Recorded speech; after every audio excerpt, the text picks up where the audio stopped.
So in the last few videos, we've been talking about how to apply yourself to study for biology class or science class in general. And I've talked about how to annotate the textbook. I talked about how to take notes from video tutorial.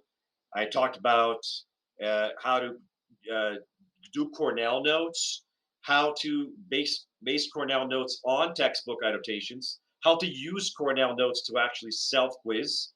Then I did another video about different ways that you can actually self quiz, including flashcards.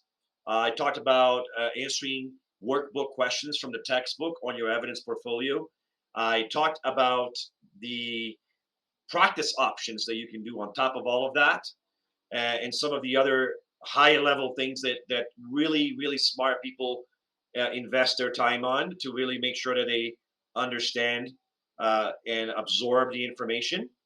I talked about even using additional resources when what you looked at isn't making sense to you. How much of that should you really do? Should you do all of that? Probably not. No one has enough time in the day to engage in all of those things, right? Uh, the reality is that we have limited time. Time is not infinite, right? We only have 24 hours a day, and not even that, slightly less. So, how do you decide what works for you? What I would say is that you try it, right? If you can pass the quiz uh, without actually annotating the textbook, if you can read and understand what it's saying, skipping annotations, maybe don't annotate. If you can do a different method of taking notes that's quicker than Cornell notes, do that.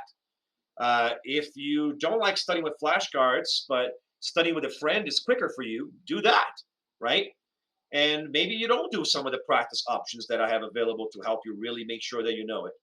How much of what you do is really up to how much help you need.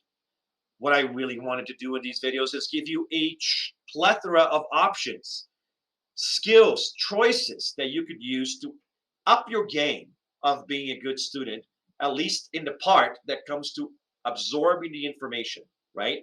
Because that's just the beginning. After that, we have to do the part that actually matters, which is using the information, applying that information.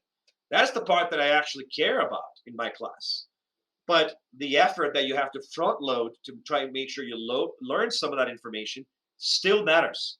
And that's why I'm taking the time to do this. Hopefully, you will follow my advice. So you don't have to do all of these things, right? You do what you can, you do what you must, but you should try different things if what you're doing isn't working.